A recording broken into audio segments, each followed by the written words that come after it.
Teman-teman pahami satu hal bahwa semua orang itu nggak semua orang punya kontribusi ke hidup kita. Mereka nggak kasih kita duit, nggak kasih kita makan.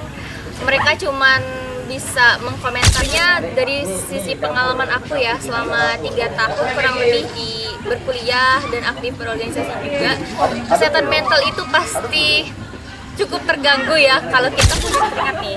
Nah, aku juga kan sempet nih cek Instagram versi kan. Iya. Itu tuh benar-benar kayak produktif banget nih postingannya. Semua kegiatan kakak posting di situ. Yang penting ya koordinasi aja. Pak, Bu, saya udah ikut lomba ini. Kira-kira bisa nggak ya diakomodasi? Kalaupun kita sibuk teman-teman, tapi yang menjadi pelajaran bagi aku adalah gimana caranya kita bisa mengatur nafas, mengatur tempo supaya nggak Halo Sobat Advo, kembali lagi bersama kami di podcast Neraca, ngobrol edukasi, advokasi, dan kesejahteraan mahasiswa. Hari ini kita udah kedatangan narasumber yang sangat spesial banget nih. Hari ini narasumber kita itu adalah seseorang yang sangat aktif di berbagai bidang akademik, non-akademik, ataupun organisasi. Narasumber kita hari ini tuh baru-baru ini juga mendapat beasiswa dari Bank Indonesia. Jadi di sebelah saya sudah ada Kak Ersi. Halo Kak Ersi. Halo. Apa kabarnya Kak Ersi? Baik ya? Alhamdulillah baik. Aduh, Kak Ersi ini sibuk banget nih akhir-akhir ini. Kalau boleh tahu Kak, sekarang tuh lagi aktif di kegiatan apa sih? Di akademik, non-akademik, ataupun organisasinya nih? Oke, jadi sebenarnya mungkin perkenalan juga ya. Iya boleh, aduh lupa deh. Perkenalkan teman-teman, nama aku Ersi Mariani, masih mahasiswa semester 6 di program studi bisnis digital Universitas Bangka Belitung. Kalau sehari-hari kegiatannya aku masih join organisasi di Voltin Community sebagai content creator, lalu juga baru join di Generasi Baru Indonesia ya. Wow. Terus juga aku masih bagian dari Ikatan Duta Bahasa Provinsi Kepulauan Bangka Belitung. Aduh, keren banget. Berarti jadwalnya tuh bener-bener padat ya, Kak? Lah lumayan ya. Capek nggak sih Kak sebenarnya kalau ikut-ikut banyak kegiatan gitu? Capek, cuman gimana cara kita ngontrolnya aja sih. Wah, berarti manajemen waktu KRC itu bagus banget nih. Bener. Mungkin untuk nanti kita bakal bahas juga nih tips and triknya gimana sih cara KRC buat tetap produktif tapi di sela-sela kesibukannya. Kayaknya kita langsung masuk ke pertanyaan pertama nih ya Kak. Boleh. Oke, langsung ya Kak. Menurut Kakak, kapan sih kerja keras itu berubah menjadi eksploitasi diri? Dan gimana sih Kak cara Kakak buat tetap berprestasi tanpa harus mengorbankan kesehatan mental gitu Kak? Oke. Eksploitasi diri ya. Iya, kedengarannya kejam banget Ya, eksploitasi diri. agak itu ya sebenarnya. Oke. Jadi yang perlu teman-teman pahami, eksploitasi diri itu kalau teman-teman ngerasa nggak rela ada di satu tempat. Termasuk apalagi kalau kita berbicara tentang organisasi, tentang lomba, tentang kegiatan apapun yang kita ikuti, kalau kita nggak rela ada di situ atau atas paksaan kita ada di situ, artinya itu udah masuk eksploitasi diri. Tapi semoga organisasi yang ada di UBB enggak ya. Enggak, ya. Tentunya. Karena ketika kita udah pengen masuk organisasi, ikut lomba, ikut kegiatan apapun itu, artinya kita udah siap dengan segala konsekuensinya, termasuk kegiatan apa aja, kita mau mengabdi di sana, kita mau kontribusi, kita mau memperjuangkan yang terbaik. Lalu apa tadi setelah itu? Terus gimana sih cara Kakak buat tetap berprestasi itu tanpa harus mengorbankan kesehatan mental kita sendiri gitu Kak? Oke. Sebenarnya dari sisi pengalaman aku ya, selama 3 tahun kurang lebih di berkuliah dan aktif berorganisasi juga, kesehatan mental itu pasti cukup terganggu ya kalau kita sibuk teman-teman. Tapi yang menjadi pelajaran bagi aku adalah gimana caranya kita bisa mengatur nafas, mengatur tempo supaya nggak tergesa-gesa gitu. Caranya menurut aku kita harus pintar pilih ya kegiatan mana yang mau kita ikuti, nggak semuanya diikuti. Kayak contohnya nih, aku waktu maba masih mahasiswa baru banget, aku ikut 3 organisasi. Oke, banyak banget ya untuk Banyak maba banget. ya. Iya. Karena aku pikir bisa deh manajemen waktunya, tapi ternyata semorat-marit itu, secapek itu secara fisik dan secara mental pun tertekan karena kita harus hadir di ketiga tempat ini, apalagi kalau timelinenya tuh sama. Oh iya, gitu. capek banget ya Kak Capek ya? banget. Nah makanya tips terbaik dari sisi biar kita tetap bisa berprestasi ya jaga tempo, pilih organisasi yang tepat yang sesuai dengan minat kamu, tujuan kamu. Satu aja cukup, tapi berkualitas, tapi kamu bisa berkontribusi yang terbaik dan kamu bisa dapat value yang terbaik untuk ditanamin ke diri kamu. Aduh, keren banget nih. Berarti yang paling utama itu kita harus tahu mana yang prioritas ya. Betul, prioritas nomor 1. Berarti selama semester 1 kemarin selain aktif di 3 organisasi itu kakak ada aktif di kegiatan apa aja tuh? Yang di non akademik ataupun akademiknya nih kak? Oke, sebenarnya udah agak lupa ya. Oh iya ya, udah beberapa tahun lalu betul, ya. Cuman selama setiap tahun tuh aku pasti ikut beberapa lomba. Nah, di tahun pertama tuh aku ikut lomba namanya Pekan Seni Mahasiswa Nasional. Nah, di sana tuh aku jadi delegasi juga dari Universitas Bangka Belitung untuk ke tingkat nasional. Nah, itu salah satu lomba yang menurut aku pencapaiannya cukup tinggi ya di tahun itu.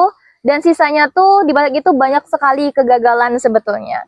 Dari aku ikut, aku coba-coba nih, aku kan belum tahu minat aku di mana sih sebenarnya. Jadi aku coba-coba ikut lomba karya ilmiah, ikut lomba video, semuanya aku cobain. Tapi berkat coba-coba itu, ya aku jadi bisa belajar kalau oh ternyata aku nggak cocok di karya ilmiah, nggak suka nulis. Iya.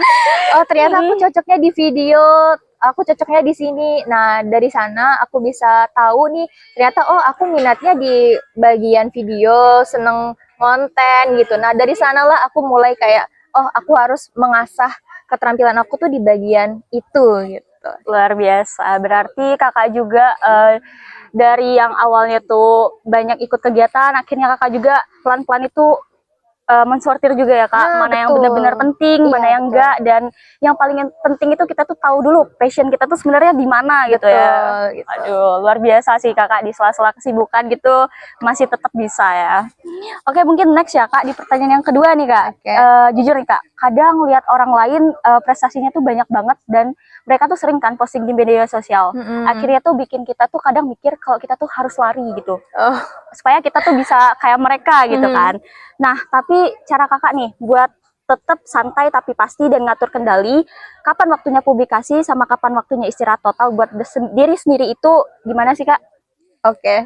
Satu hal yang perlu teman-teman tahu bahwa gak apa-apa banget buat berhenti dan istirahat. Jangan terlalu keras sama diri sendiri sampai harus nge-push Ya, betul banget. banget. Karena aku pernah ya mungkin cerita sedikit pengalaman. Jadi aku kan sering searching nih info-info lomba nasional yang kayak di info lomba di Instagram yang kayak gitu-gitu loh. Banyak ya, Kak, ya? Banyak banget. Nah di sana tuh aku waktu itu dalam 1 bulan itu aku ikut sampai 3 lomba dengan timeline yang berdekatan. Kelihatannya bagus, produktif, tapi setelah di cross check lomba yang aku ikuti itu setiap proses yang aku jalani, persiapannya dari segi ikut lombanya itu sama sekali nggak maksimal. Jadi kayak sekedar ikut daftar, mana ada biaya pendaftaran pula ya. Nah jadinya oh ternyata cara itu tuh tidak efektif. Menurut aku yang efektif itu juga kita cukup ikut misalnya satu lomba aja, tapi fokus mulai dari persiapan.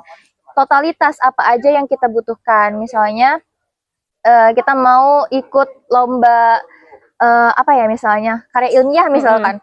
Kita searching, kita cari referensi-referensi seperti apa, karya apa sih yang biasanya dimenangkan, apa sih temanya. Jadi sedetail itu. Kuncinya adalah kalau orang bisa usaha 100%, kita harus 101%. Harus setotalitas itu. Dan gimana sih kita bisa tahu kapan kita harus beri, kapan kita harus jalan gitu ya. Kalau aku sekarang mengatur temponya, aku nggak lari, tapi aku kayak jalan, sehari 1 progres aja. Misal, bulan ini aku mau ikut lomba karya ilmiah. Iya. Deadline-nya akhir bulan misalkan. Sekarang awal bulan misalkan ya. Di awal bulan ini nggak apa-apa banget bangun tidur aku cuma cari 1 jurnal untuk jadi referensi. Itu jangan mengecilkan diri kamu, sama sekali jangan mengecilkan diri kamu. 1 gerakan untuk kamu mengarah ke mensupport gitu ya, tujuan kamu untuk ikut lomba itu udah termasuk progres, 1% progres. Jangan pernah mengecilkan progres.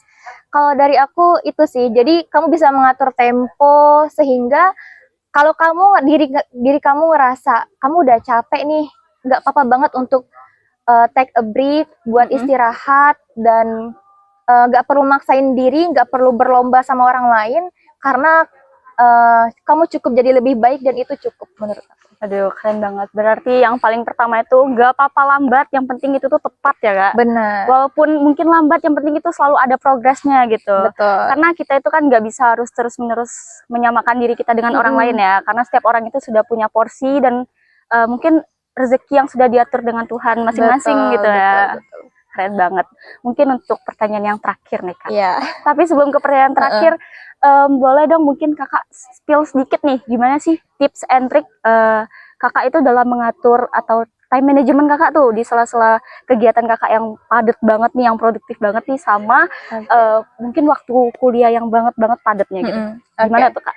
Jadi aku punya tools yang mungkin bisa teman-teman pakai juga ya dalam sehari-harinya. Catat guys. Aku punya 2 tempat untuk aku mencurahkan kegiatan apa sih yang mau aku lakukan. Sesederhana mandi, mencuci, itu aku catat. Oke. Jadi pertama untuk kegiatan besar itu aku atur di kalender. Termasuk kegiatan podcast hari itu udah aku jadwalin di Google Calendar. Itu setiap kegiatan apapun yang besar aku jadwalin di Google Calendar. Oh, hari ini ada A, B, C gitu. Tapi untuk yang daily, aku biasanya di WhatsApp aja. Tapi sebenarnya fleksibel, kalau kalian bisa pakai Google Calendar untuk semua kegiatan, nggak masalah juga. Biar lebih efektif satu aplikasi kan.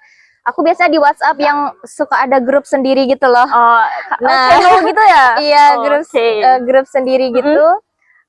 Nah, di situ aku tuliskan misalnya besok mau ada apa nih, dan itu setiap hari. Jadi itu salah satu habit yang aku lakukan ya untuk mengatur jadwal. Dan nah ini mungkin juga pengalaman aku ya. Jadi waktu aku masih awal-awal banget mahasiswa gitu, aku tuh semua yang mau aku ikutin aku catet, aku kayak bisalah 10 ngerjain 10 list satu hari. Tapi ternyata yang terrealisasi cuma 2. Oke, dari sekian Cuma banyak 3, itu. betul. Okay. Nah, akhirnya kita belajar dari sana. Dari situ aku belajar kalau ternyata kemampuanku sanggupnya cuma 2 list satu hari. Cuman 2, misalnya satu list itu 2 jam, misalnya cuma 4 jam per hari. Nah, dari sanalah kita bisa mengukur kemampuan diri kita tuh sejauh apa. Misalkan 4 jam di level yang udah berbeda gitu ya, mungkin ketika kalian udah ngerasa aku udah tahu passionku apa, aku tahu arahnya kemana, kalian bisa mengalokasikan 4 jam ini untuk hal yang sangat produktif, bahkan bisa menghasilkan cuan mungkin ya, bahkan bisa menginspirasi orang lain dan banyak hal lainnya yang lebih produktif di level yang berbeda gitu. Oke. Mendengar tips dari Kakak tadi, aku jadi teringat nih. Aku juga kan sempet nih cek Instagram KRC kan. Oh, iya. Itu tuh benar-benar kayak produktif banget nih postingannya. Semua kegiatan Kakak posting di situ. Menurut Kakak nih, Kak, aku mau tanya nih. Menurut Kakak dengan kita bisa memposting apa yang udah kita kerjain di Instagram itu tuh bisa bikin kita tuh semangat gak sih buat melanjutin kegiatan-kegiatan selanjutnya gitu. Kadang kan orang ini kan ada yang mungkin kayak iri atau apa gitu. Pasti kadang adalah orang yang gak suka sama apa yang kita posting gitu Kak. Nah, itu gimana sih cara Kakak menanggapinya Kak? Oke. Teman-teman pahami satu hal, bahwa semua orang itu nggak semua orang punya kontribusi ke hidup kita. Mereka nggak kasih kita duit, nggak kasih kita makan. Mereka cuman bisa mengkomentar aja. Jadi aku rasa mereka tidak punya kontribusi yang cukup sehingga kita harus meladeni ya. Selain donatur dilarang ngatur. Jadi mindset bahwa aku sebenarnya lebih ke niat posting aja sih. Kalau aku kan niat posting ingin mendokumentasikan bahwa aku pernah loh ikut kegiatan ini, aku bisa buka di arsip. Karena kan kalau di galeri kadang suka penuh ya. Suka kehapus ya. Nah, penuh kehapus. Nah, jadi itu salah satu cara aku untuk mengabadikan kegiatan yang pernah aku lakukan. Tapi di sisi lain itu punya manfaat yang besar banget. Kayak orang tahu aku sering konten, aku pede di depan kamera. Jadi ketika ada yang sifatnya kita mau konten, kita cari siapa yang bisa konten, ajak RC aja kayak gitu. Nah, itu salah satu benefitnya gitu. Dan dengan benefit yang se-worth it dan sebesar itu, aku rasa nggak ada alasan untuk malu, nggak percaya diri, takut sama omongan orang lain. Ya just do it aja, lakukan apa yang mau kalian lakukan gitu, selagi tidak merugikan orang lain, Betul. tidak memanfaatkan orang lain, dan bermanfaat untuk diri sendiri, bisa bantu diri berkembang, ya kenapa enggak? Dari situ juga berarti kita tuh bisa ningkatin personal branding kita juga, Kak, ya? Bener, itu Itu dia yang paling poinnya. utama. Oke, mungkin untuk pertanyaan terakhir nih, Kak. Tadi kan kita udah bahas seputaran tips and trick gimana sih cara Kakak manajemen waktu dan gimana sih cara agar kita itu nggak nge-pressure diri kita sendiri tuh, Kak, betul. di tengah-tengah kegiatan yang mungkin padat atau produktif. Nah, kita bakal beralih ke sesi advokasi sedikit nih, Kak, ya. Boleh. Nah, dari sisi advokasi nih, Kak, menurut Kakak, apakah fasilitas kampus kita ini sudah cukup mendukung para mahasiswa dalam menggapai prestasinya, atau mungkin mahasiswa itu masih harus berjuang sendiri nih, Kak, dalam menggapai prestasi yang mereka inginkan gitu? Menurut pandangan dan pendapat Kak Ersy gimana sih kalau soal itu?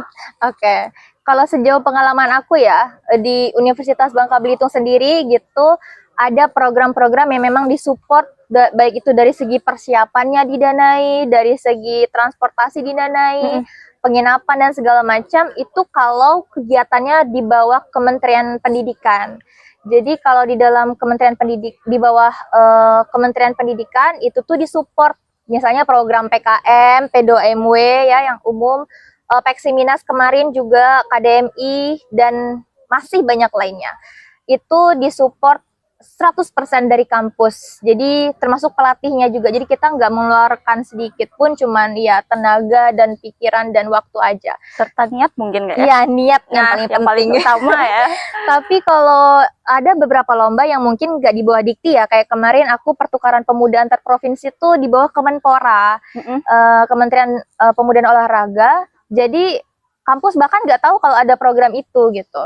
Jadi boleh-boleh aja kita ikut kalau kita mau ikut gitu ya. Tapi kalau seandainya kita membutuhkan pendanaan nih, misalnya aduh ternyata transportasinya nggak ditanggung dari pihak instansinya, boleh aja kita ajukan proposal ke pihak kampus. Kalau di fakultas tuh AAK ya, AAK. Iya, Kalau di universitas itu BAKK. Jadi teman-teman bisa ke sana dan tanyakan kira-kira ada nggak ya Bu pendanaan untuk transportasi misalkan. Atau karena pernah juga nih ada kasus temanku, dia ikut karya ilmiah, dia seleksi nasional ya, tingkat nasional, udah lolos sampai tahap final dan mau presentasi di universitas apa gitu, lupa.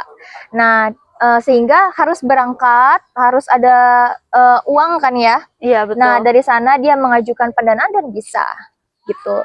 Tapi yang penting ya koordinasi aja. Pak, Bu, saya udah ikut lomba ini, kira-kira bisa nggak ya diakomodasi? Kalaupun tidak, kalaupun memungkinkan gitu, kalaupun tidak, sekiranya bisanya seberapa gitu. Karena kan pihak Univ juga mau mengecek ya, mau mengecek kira-kira RAB-nya itu memadai nggak, seperti itu. Betul. Berarti dari kampus sendiri sudah cukup memadai ya Kak, Sudah. untuk fasilitas ya, termasuk mendukung para mahasiswanya untuk terus berprestasi gitu ya, di tingkat fakultas, provinsi ataupun mungkin nasional hingga internasional ya. Oke, jadi guys kesimpulannya untuk teman-teman semua yang ada di sini ataupun di luar sana, kalian jangan takut untuk berproses, dan hal yang paling utama itu kalian harus tahu dulu nih mana yang menjadi prioritas utama kalian dan mana yang bukan, serta kalian juga jangan takut untuk terus berproses walaupun mungkin itu lambat kayak kata Kak Ersy tadi. Yang penting setiap harinya kita tuh ada proses walaupun mungkin cuman sekedar apa tadi Kak? Cuma 1%. Iya, cuman 1%. Yang penting semuanya ada progres dan semuanya tuh tetap berjalan. Gak apa-apa lambat guys, yang penting itu tuh semuanya tepat. Betul.